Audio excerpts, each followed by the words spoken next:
Aloha and welcome to Connection to the Cosmos with your host, me, Dr. Lisa Thompson, where I have out of this world conversations with extraordinary people. And today I have Jeri Brown-Roraback on, and I'll bring her on in just a moment. You're going to love her.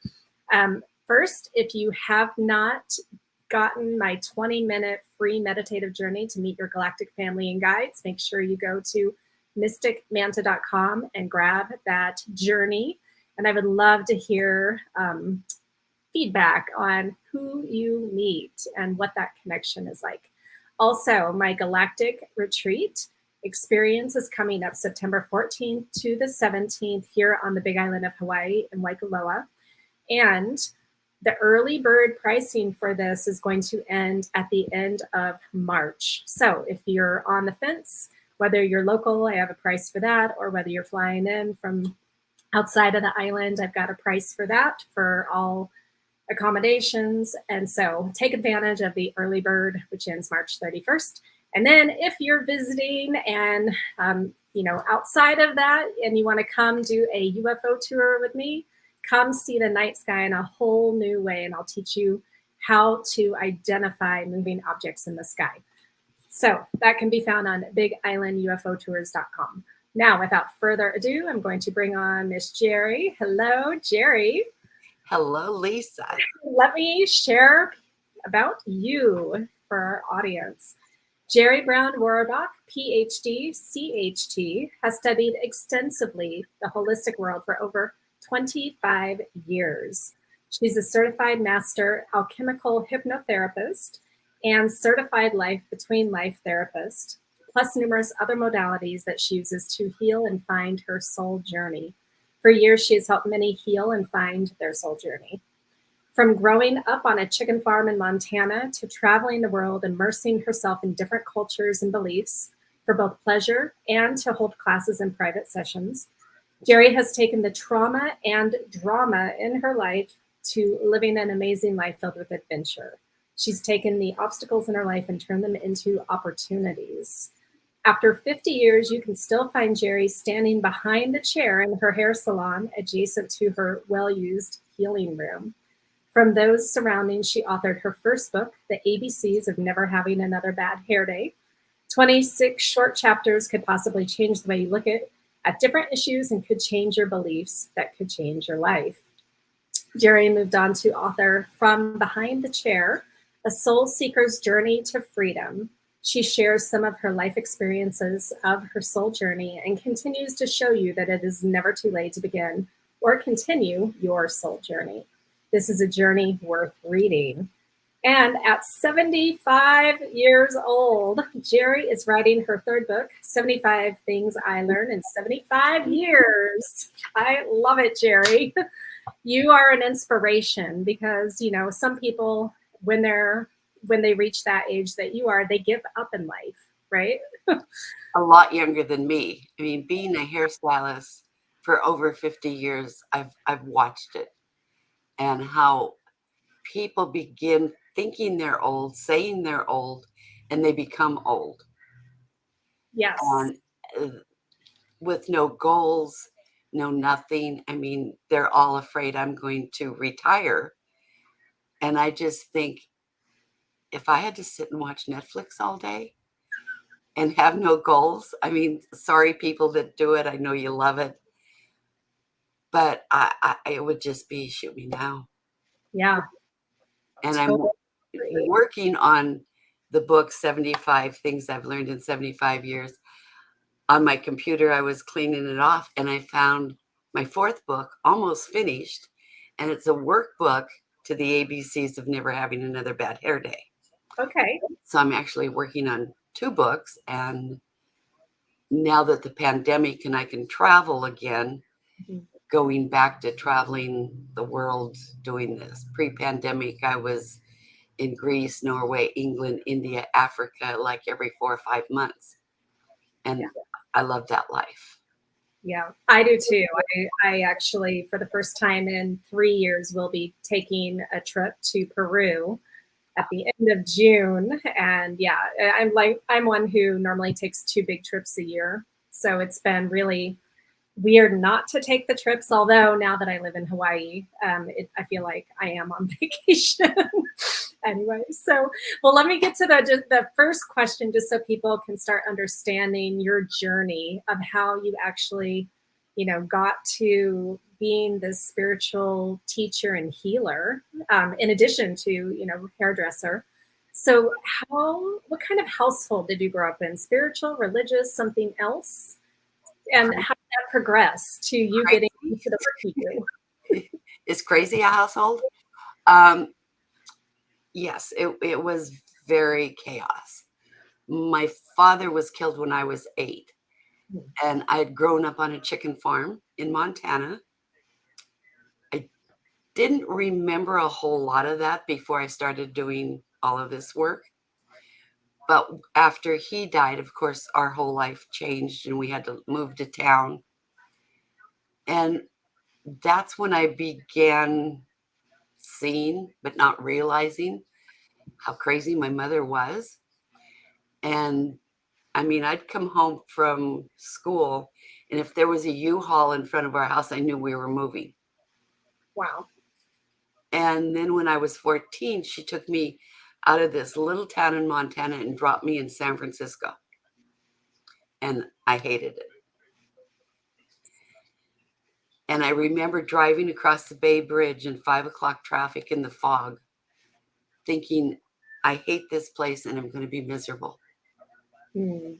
And it wasn't until a few years ago in doing a process in a session, I realized what a great job I had done of making myself miserable and really blown my life. Mm.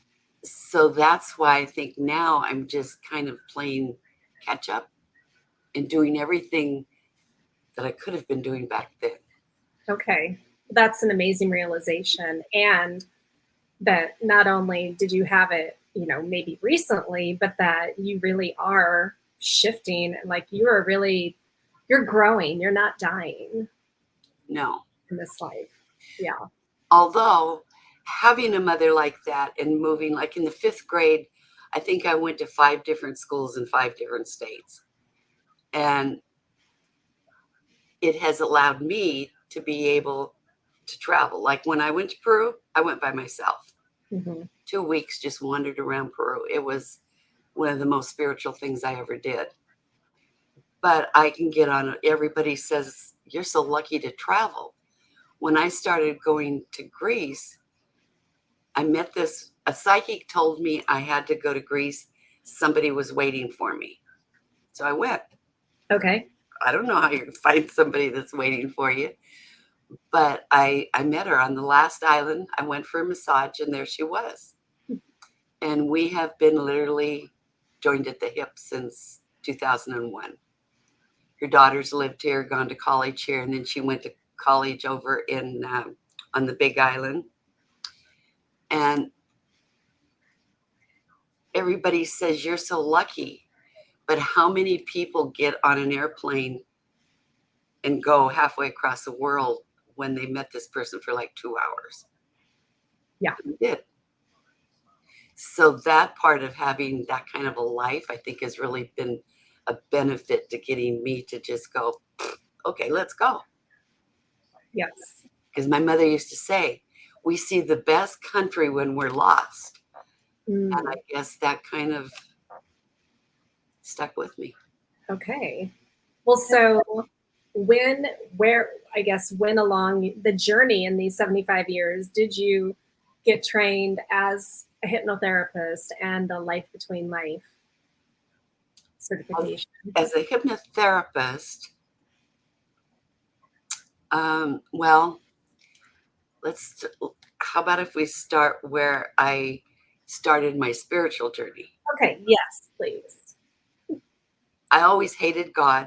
I didn't want church, all of that, and I didn't know why.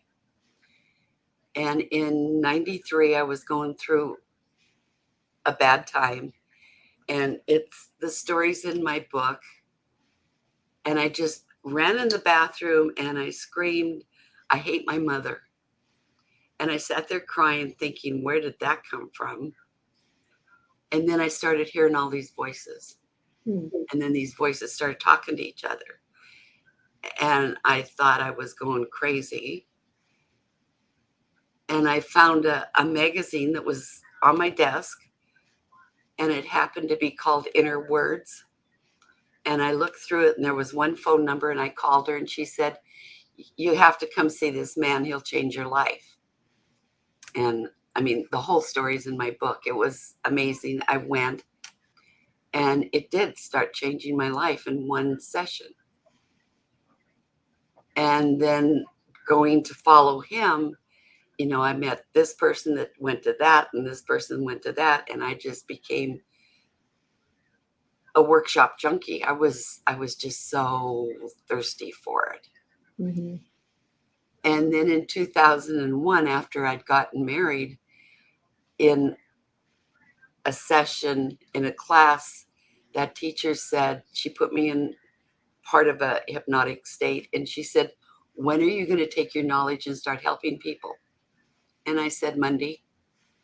And she said, okay, what are you going to do Monday? And I said, I'm going to sign up for hypnotherapy school. And so I had to. Mm-hmm. Didn't know how I was going to pay for it, but one of my hair clients paid for it. Wow. And then I got to where, when I was trying to make a decision, I would ask Spirit, if this is the right decision, give me a sign. Mm-hmm.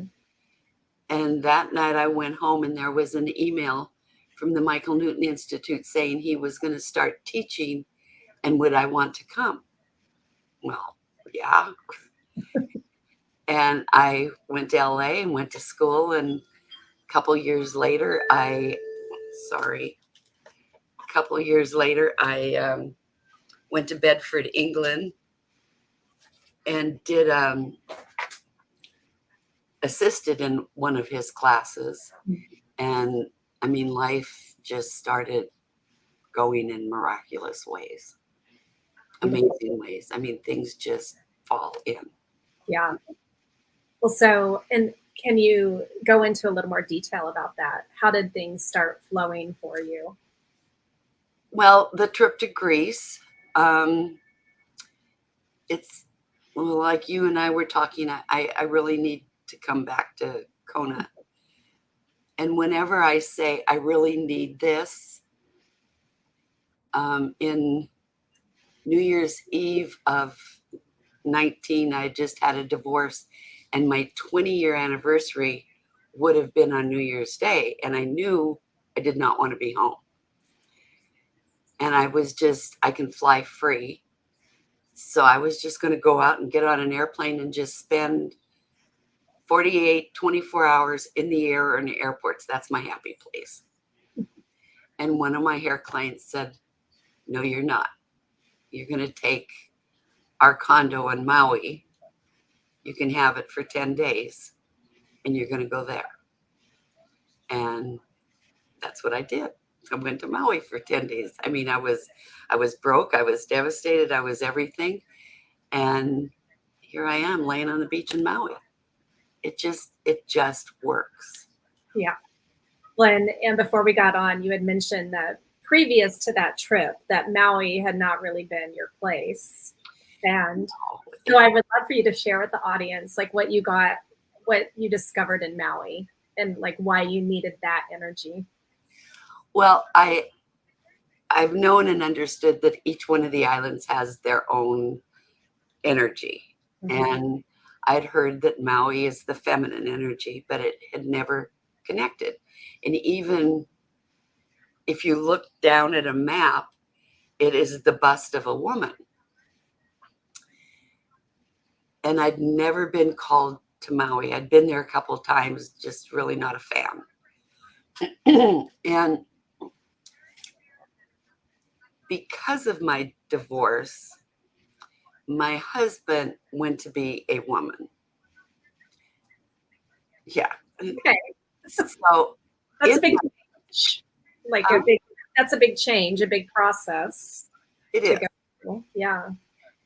And in the years leading up to that, part of me knew that I had blocked my feminine energy because of his.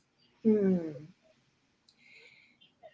So when this trip came up, I sat down with Spirit and I said, okay, you know, Maui's not my favorite. So why are you sending me there? Come on, couldn't you pick a different island?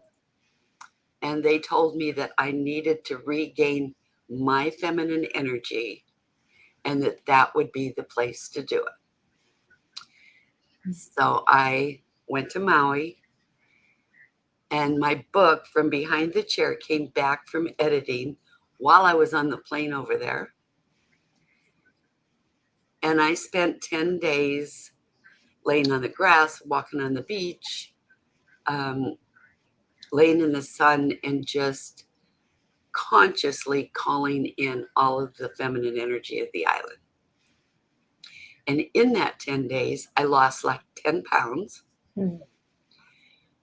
And I came back a totally different person. Beautiful. Yeah. Yeah. Yeah. Um, so, I mean, So from there, right? I'm just like, because you're right, each island here does have a very different energy. And so, I mean, I know that the Big Island is one of your favorite places, and that's where I am. And it's like the energy you can feel, I right? can feel it. Yeah. I love to just stand barefoot and just literally feel the vibration of the island underneath my feet. I mean, you can feel it. Yeah, you really can. And so, you know, part of this show is about really that connection, like you're saying, to spirit and to the energies. And so, really tapping in. So, have you always been really connected to feeling that energy? Not at all. Or was it only when you started the spiritual journey? It was when I started my spiritual journey that I think I could ever remember even thinking about my life or what I was going to do or what was next or what was going to be. I mean, I just did it. It didn't always work out. Well, of course, it kind of never worked out, but it was, yeah, thinking about my life, going back and discovering what made me do the things I did that I didn't know. And like I had a whole group of ladies in the salon that were all Catholic. And I mean, for years, they beat me down. They were going to get me to go to church and be a nice Catholic lady like them. And I mean, it was like, no. And when I started doing all of this and finding out what it was that was so deep inside of me, it was my uncle had molested me starting when I was 3, and he was a Bible salesman. Hmm. So, and he used to preach this, you know, this whole God thing. And we had pictures of God all over our house that he gave us. And I mean, it was just like, no. And then when my father died, he was the one that told me that my dad died because God wanted him. And I can remember thinking, well, screw that. I mean, how can God need my father more than me? Hmm. So then it took years to kind of reconsider all of that and come full circle. I still don't go to church. Religion isn't in it. I think spirituality and being a good person and helping others is where it's at for me. Yeah. Well, so with that kind of abuse and trauma, how have you been able to heal yourself from that? Because I know that some of the clients that come to you for that kind of thing as well, right? I get a lot of clients that have been molested um, in abusive relationships. Also, I lost a set of twin girls when I was 17. Mm. So I get a lot of women that have lost babies, and how you heal yourself, it's a very gradual thing. It usually just doesn't boom happen. And that's one issue when people start into the spiritual work and they see us and we look like we've got it all together and like nothing could have ever happened to us because we're at peace. Yeah. And that's one reason I wrote From Behind the Chair, is to show people that it doesn't happen, but you have to do the work as you go along. Mm-hmm. In a session, I mean, if they say, I got to go stack BBs in the backyard, I got to go stack those BBs somehow. Because if you don't do the work, the result is not going to be there. Yeah. So in your own life, did that trauma, did it ever cause any kind of like illness in your body? Yes. Being onto it? Okay. I had a hysterectomy when I was 26. Hmm. And, at that point, especially back then, I mean, God, now that's been 50 years ago. Wow. They didn't know anything about it. But I have found in my practice that the majority of the women that have been molested young have always had some type of female problems Hmm. or breast cancer. And it's because we shut off the energy to that part of our body because it's traumatized. And even after having the hysterectomy, the energy is still there, even though the organ is gone. Mm-hmm. So it took a long time. I mean, that's why I always thought I loved men, but I found out I really hated them. And that's why I went through men. Mm-hmm. It's in my book. I was married 4 times before I was 29 Okay. because I guess I was looking, one, to fill the void of the emptiness of my father and the father image, and I thought men would do that, Mm-hmm. and trying to fill this other part of me that was empty from being molested, because then my brother-in-law molested me from when I was 8. So it was a double whammy. Yeah. And I think I'm pretty much at peace with all of it now. So has the work that you have done with the Life Between Lives helped you understand what all of that was about? Yes. And one reason is because a Life Between Life session, we go back through this life to when you were in the womb, to a past life, to the death scene of that life, and then to the between life. And in the between life, hopefully, is where you were before you came into this life. So we can find out why you set up this life the way you did, what the purpose was, what you need to Mm-hmm. heal and do. But also, I mean, even like with my ex-husband, people say, how can you still be friends with him? And how can you do this? And and it's because in a session, I have seen him as soul. Yeah. So it takes away all the dirt and grime from this life. And he's just this soul. And me as soul. And I realize that in this life, he has his journey. Mm-hmm. And I don't want to stop that any more than I wanted him to stop mine. And when you see each other as soul, And it's so peaceful that you can resolve so many issues with a person that you feel did you wrong. Mm-hmm. And yes, it helped a whole lot. Yeah. So in those sessions, do people, so because what I understand, we choose our parents, we choose the people that we're going to partner with, be friends with, like be coworkers with, like all of it. We're planning out, making contracts for different experiences. And so for you, what has been your biggest aha for yourself that you've understood about these, being abused by two different people in your childhood, and then your husbands, and like all, and your mother?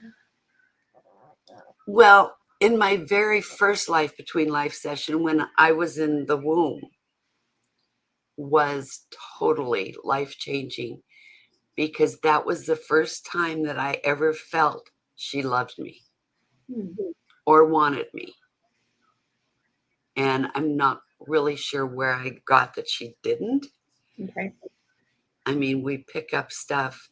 Everybody thinks that when they go into a session and an issue out here, that it's got to be something traumatic that happened as a child. And that's not necessarily so. I mean, we're born, and this woman, takes us and wraps us up, keeps us warm, feeds us, take care of it. And we think they're our God, and they are, because they've done everything. And then we start walking and we touch something and they walk up and they slap our hand or tell us no. And that is usually like the first sign of, I can't have what I want. This woman's mean. And they slap us and tell us they love us. So we associate that with love. And it's at that age, early age, that we don't have the mind to figure it all out. Even when I was 16 and started driving, I started having car accidents. And one, they revived me alongside the highway down on Interstate 80. And I didn't know at the time that was a near-death experience, because my dad came to me, and the whole story's in the book. Where was I going with all that? Oh, and so all of these car wrecks, and I almost died in 3 of them, but that was the most traumatic one. And in my very first hypnotherapy session that was done on me, and I didn't even know what it was in the first weekend class that I ever went to. Okay. This teacher said, "Why do you want to die in a car wreck?" And I said, "I don't." And she said, "Honey, if you didn't, you wouldn't be having them." And she took me over in the corner in this room.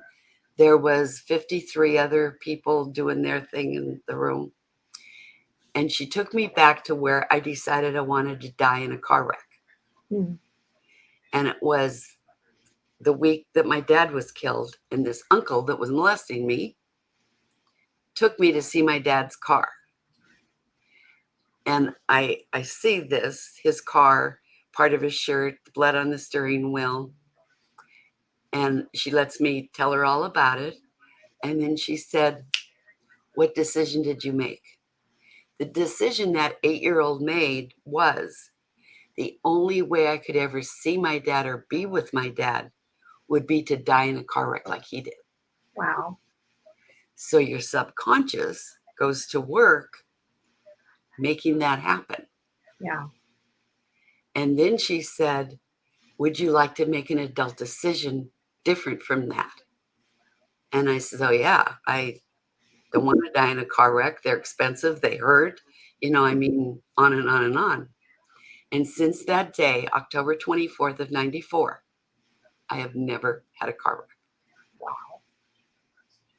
So, I mean, that is a beautiful story of how the subconscious, like we may not even be aware. In fact, most of the time we're not aware of what's going on in the background there, right? We make huge decisions in the womb Mm-hmm. about our parents, our environment, our siblings, that, I mean, we don't have any conscious decision of that. And my first teacher, what he used to say is, we live our life, we would rather be right than happy.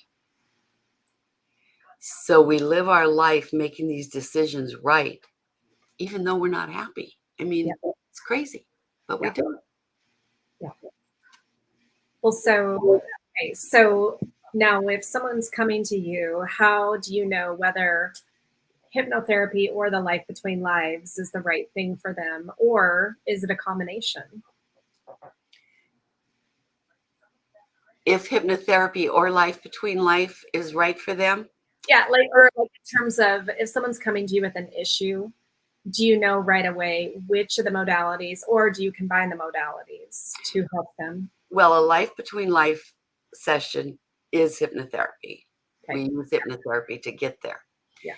Depending on their prior experience, um, it used to be that we had to do a 2 hour session before we did a life between life session. But when I traveled, I didn't have time to do that. So I found that just doing a life between life session, Mhm. they're going to get 10 times more information than a 2 hour session. Yeah. And a lot of people that need the help don't have the money to pay for both. So it helps that way. And then after, if they find something in a life between life sessions that they want to investigate more, Mhm. then we can do 2 hour sessions and find out what it is. Okay. So can you give some examples of some of the things your clients may have come for and how you were able to help them? One of the most dynamic ones was this man came to me, and he was 65, retired for 5 years, and he wanted to know his purpose in life. Mm. And I thought, okay. So we did this session, and in talking to him before, this man had lived all over the world, worked all over the world, been presidents and CEOs of many big companies. And I'm thinking, you must have lived your purpose already, right? And we get into this session, and pretty soon he says, I see a hurricane. And I said, okay, what is that hurricane? And he said, that's the corporate world. Mm. And he goes, and there's a white light sitting on the top of it. And I said, what's that white light? And he goes, that's me. And I said, so what does that white light have to do? And he said, it has to jump in the hurricane to live its purpose. And he told me what the purpose was. And it's amazing. But I haven't asked him if I could share it, so I can't. And so we went on and talked more about all of this. And then I said, where's the white light now? And he said, it jumped. It's in it. And what he didn't want to lose was his contentment of being retired and Mm. doing all of this and jumping back into it. And leading up to that session, I just had this feeling that there was something in that, in him or his session, that I needed.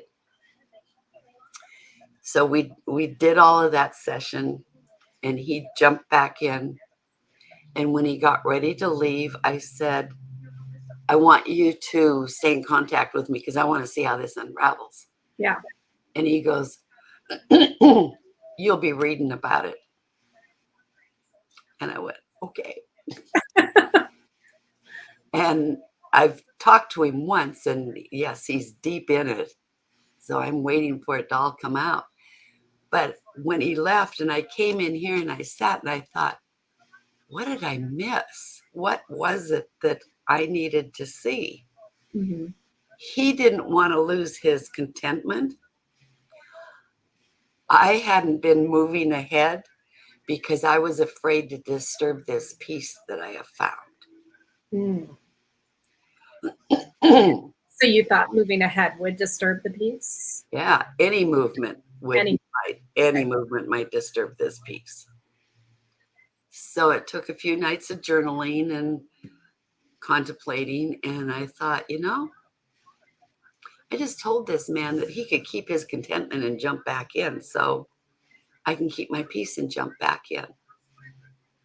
And then I went to Greece in October, and sitting in a cave, they told me everything I needed to do. And I came home, and I've just been this whirlwind. I mean, I've gone through my whole house and cleaned out my house, my shed, my shop, painted rooms, remodeled my bathroom, started on my book, promoting myself, and just like in that hurricane. Yeah. And have you maintained your I peace? still have that peace. Yeah. Funny how that works. Beautiful. So, any other examples that you could share? That's Um, a beautiful story. And it just shows the power of this kind of work of, especially I have a lot of older clients like you probably do. And, they have had careers and some of them are starting brand new businesses in their 60s and even their 70s. And it's beautiful because again, like they're realizing like I can live, I can keep moving. And so yeah, it's amazing helping people find that purpose or help them understand what their purpose is. yes. And how spirit works is so amazing. And 2 years ago, my sister and I was supposed to go on the cruise from San Francisco to Hawaii and around. And because of the pandemic, it got canceled a week before. And I thought, okay, I've got 10 days off, 12 days off work. Nobody knows I'm home. Nobody's going to know I'm home. And I started making this whole to-do list of things that I was going to do. The first morning, the phone started ringing. And in that 10 days, I ended up doing like, I think 12 or 14 sessions. Just boom, boom, boom, boom. And I just finished this one session and my phone rang and I picked it up and it was this woman that was contemplating suicide. Mm-hmm. And I had to eat. I had to go to the bathroom. So I said, okay, I'm going to give you a half hour and this is what I want you to do. Because I wanted to keep her busy in that half hour. Yeah. Because I knew she was listening. And then I said, I'll call you back and we'll do a session. I just did a 2-hour session on her. And the next morning, I get this email. And she says, I cannot believe how I feel. I'm going to work. I'm doing this. I'm doing that. I'm doing this. And I think we did one more 2-hour session within a week or so. And now she's studying to be a Reiki master. She's traveling with her boyfriend, who she had originally told to get out. And her son and her are closer than they've ever been. And she's got a promotion at work. And it's amazing when you do the work that they tell you you need to do and move ahead. Yeah. Yeah, if there's one thing I wished I would have done when I started doing hair is writing down all the stories I heard. Hmm. Because when I started, and even like 40 years ago, most of my clientele lived through World War II. Just those stories could have filled a book. Yeah. And then if I would have kept track of everybody But I mean, you know that you can't keep track of all of your clients because there's just not enough time to do that. Yeah. Because and of course I have the ones that I do these great sessions, and they write to me once and say they're doing fine and they're going to do this, and then they're off doing their life and I never hear from them again. But I love hearing from all my clients after. Yeah, I do too. Well, okay, so your book that you're working on now, the 75 things I've learned in my 75 years. So can you give a few examples of some of the wisdom that you're sharing in this new book?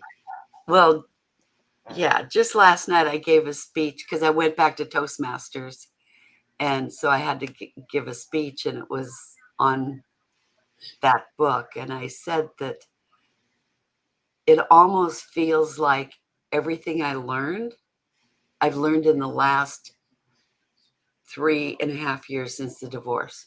Hmm. I knew the information, but until I lived it and had to use it, Yeah. that's when it got really cemented in. And one of the big things is living in the now. I'd heard that, for years, the book, Power of Now. I never read it because I didn't understand it. And one day, it was the summer after he left, and I was walking in that door and I heard, "You are so lucky." And I came here to my desk and I sat down and I was crying and I said, "How can you say I'm so lucky? My life has fallen apart. Everything I thought I knew was a lie. And you're telling me I'm lucky." And they said, "So what are you lucky for?" And I grabbed a piece of paper and it was like shit. And I started writing all of these things that I was thankful for, Mm-hmm. and instantly felt better. And then they said, "Heal the past, plan for the future, and live in the now with gratitude." Pretty simple. Yeah. Well, it's simple, except for, I think it's harder for a lot of people to do, to take that advice. Right. And there's days that, there's days that it's hard for me to do that, Mm-hmm. even though I know it's simple. Yeah. And yeah, but I mean, it's a very simple concept. Let's put it that way. And we have to do whatever we have to do to be able to do that all day. And the other thing is thought control. Mm-hmm. And when I first started this, my first teacher, he used to have all of us call each other on every negative thing we said, even if it was a joke. Well, after a week into that, I mean, you're afraid to say anything because you Yeah. really find out how negative you are. I mean, we live in a negative society, I mean, with the news and everything. Mm-hmm. So I came up with this term thought control. And when we begin, it's a 24-hour a day job, almost dissecting every thought we have. Is that positive? Is that going to get me to where I want to go? Is that against someone or is it for me? But this thought control and really realizing what we think, because what we think creates our reality. Maybe not right now, Yeah. but down the road. I mean, just like the day driving across the Bay Bridge. I hate it here and I'm going to be miserable. Mm-hmm. Oh, I was. Yeah. So that's two of the big points, and there will be 75 things, and Well, and so do you have an estimated time of the release of that book? they said that it has to be out this year, so I'm taking it that it has to be launched before my 76th birthday, which is in December. So I'm shooting for like September again. Okay. That's when I launched my other book. Yeah. Beautiful. And when I came back, because they told us in that cave in Greece, Marina was channeling, and she said, "We know you've forgotten about your third book, but we haven't, and it has to be written now." And so on the plane home, I sat there and I said, "Okay, guys, if you want this book written, come on, you got to tell me what's in it because I'm at a loss here." Yeah. And the third night home, I had a dream, and they outlined the whole book for me. How beautiful is that? That's beautiful. Yeah. Okay. Well, what is the topic of that one then? That's the 75 things I've learned in 75 years. Okay. Okay. And then you mentioned that you found content for your fourth book. I did, and I haven't even looked to see when I started it, Okay. but it's a workbook that goes with the ABC book, Okay. which is just 26 short chapters. When I wrote it to be in like the waiting rooms of a beauty salon. Mm-hmm. So anybody that picks it up will open it to what they need. And it's like A is for appointments, and B is for bosses, and C is communication, and M is for money. And it's different ways to go inside and see how you really feel about all of this. Hmm. So it's going to be a workbook of questions on each 26 chapters Okay. to get people to go inside and investigate how they feel about pampering themselves, which is a big thing, loving themselves. And I mean, I have women that sit in my styling chair with their eyes closed because they don't want to look at themselves in the mirror. And I think in both books, I have one of the easiest ways to find out how you feel about yourself is in the morning, no makeup, hair's a mess. Go to the mirror and look in those eyes, looking back, and say, "I love you." And a lot of people can't do that. Wow. It's beautiful advice. And I know that, I mean, 50 years behind a hairdressing chair, you have seen it and heard it all from your clients and traveling the world. And so what's been your greatest lesson learned from traveling, world traveling? That's one of my passions too. One of the biggest things is how similar we all are. All of us. I mean, when I go to Greece, that's like they call it the melting pot of people all over the world. So there I have clients from literally all over. Mhm. And we're all the same. We all have the same issues. We all have, we're just the same. Yeah. And you know, you're flying over Europe and you start coming down, and you know you're going over Germany and France and Italy and into Greece. And you can't tell where the borders are. You can't tell that there's different people. It's all the same. And how, you know, just an example, how the Italians can hate the Germans and the Germans can hate the Irish and the Irish can hate. It's so bizarre Yeah, because we're all the same. we are. And I think if more people traveled the world the way that we have, they would understand that. And I mean, that is one of the things that my Arcturians are constantly sharing is, you know, we are all one, we are all connected. We are. And so, you know, it's time to get out of the judgment. It is. And you know, politics, I don't even let it be discussed in the salon anymore. But when people come in and they're complaining about our government, they're complaining about our governor, they're complaining about the prices and the price of gas and the price of this, and, and I want to get out of California because of this and this. I said, where are you going to go?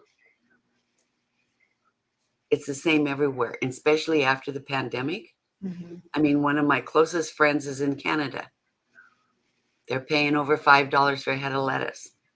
I went to Greece. They're paying, I don't remember what we figured it out, but it was like $12 or $15 equal to our gallon of gas. Wow. And it's all over.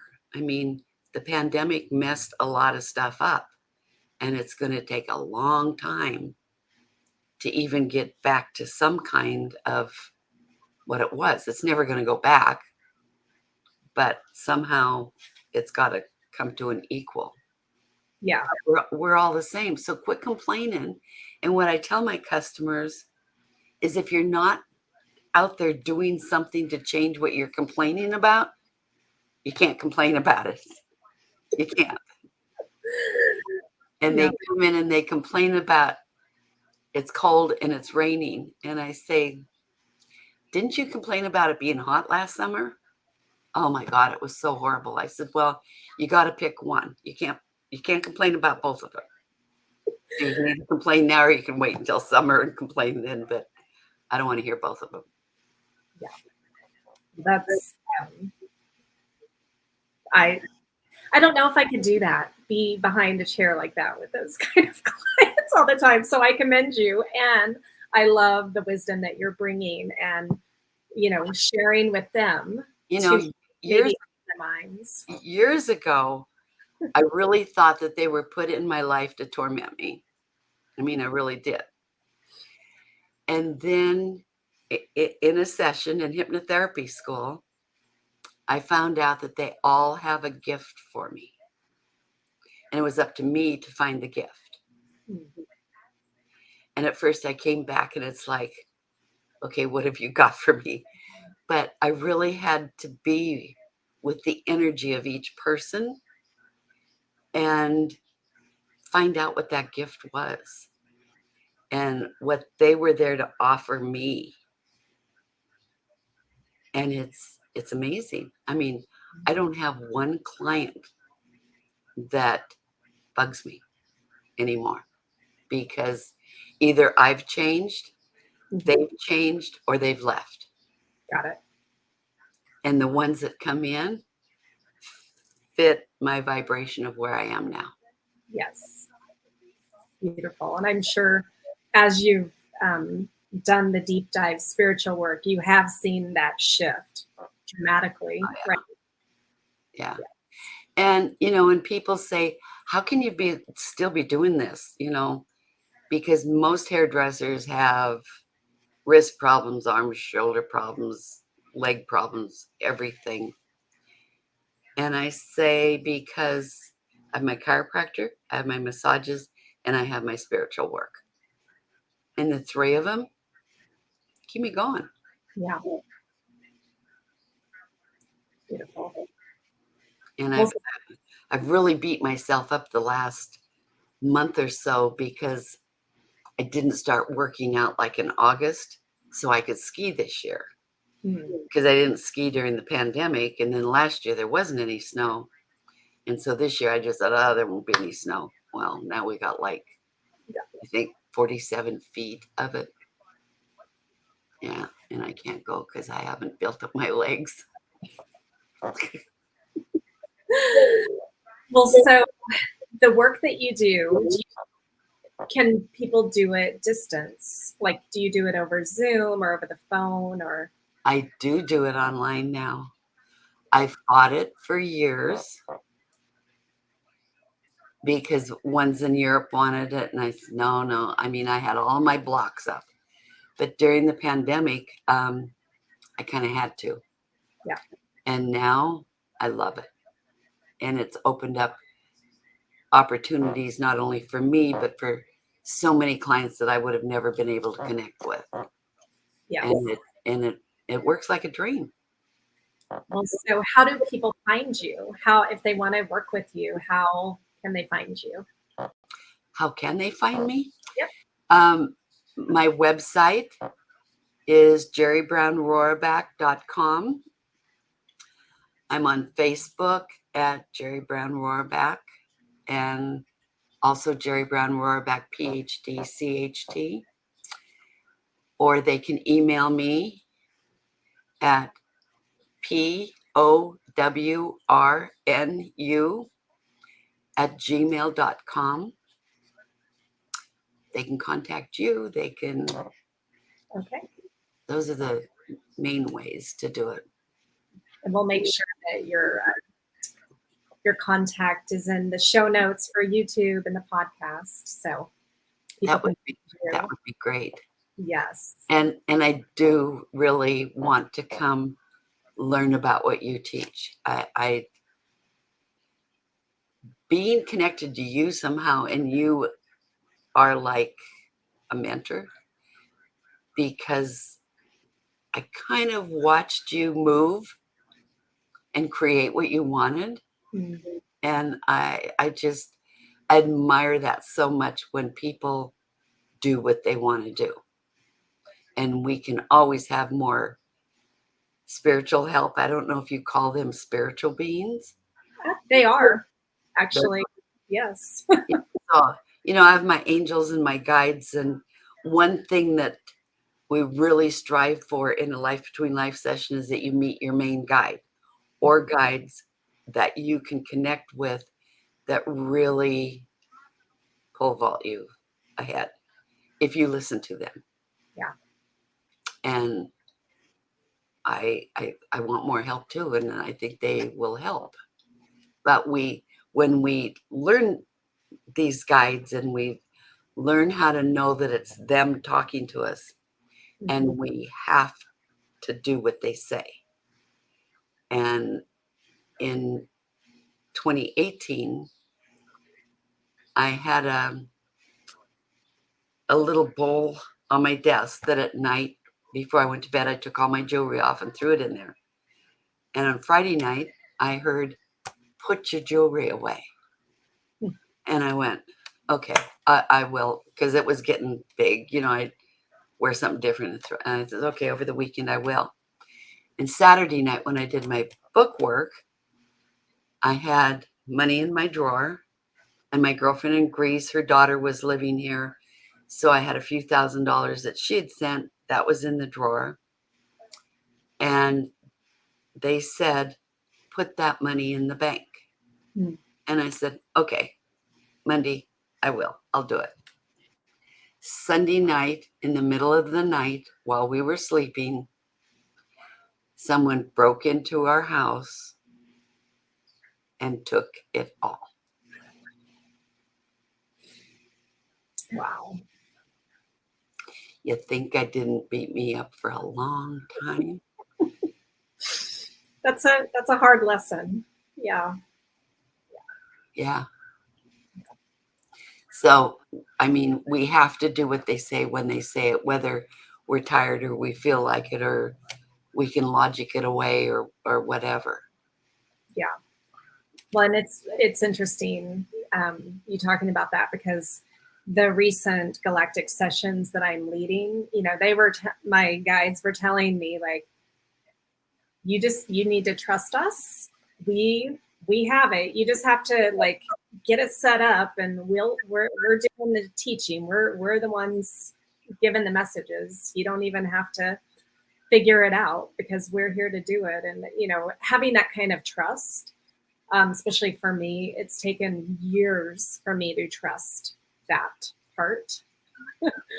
and the last couple of weeks have been, I think, some of the most powerful work I've ever done, because I've let go and trust.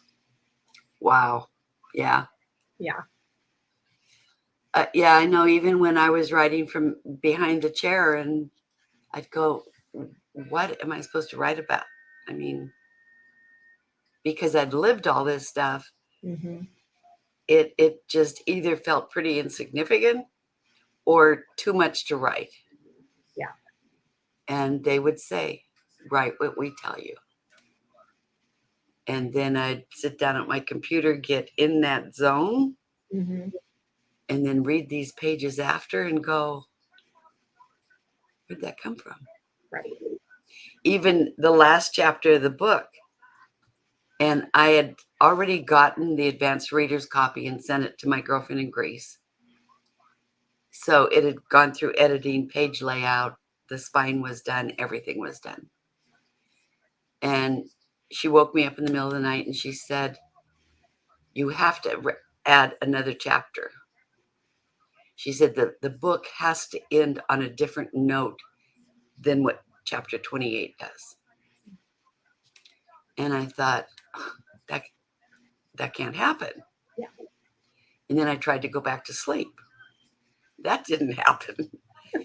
So I got up, I came downstairs, and I wrote chapter 29 in the middle of the night, sent it off to my publisher, Mm-hmm. and I said, this has to go in the book. And I woke up in the morning to this email. What? Don't you realize? Mm-hmm. And I said, I know it has to go. Mm-hmm.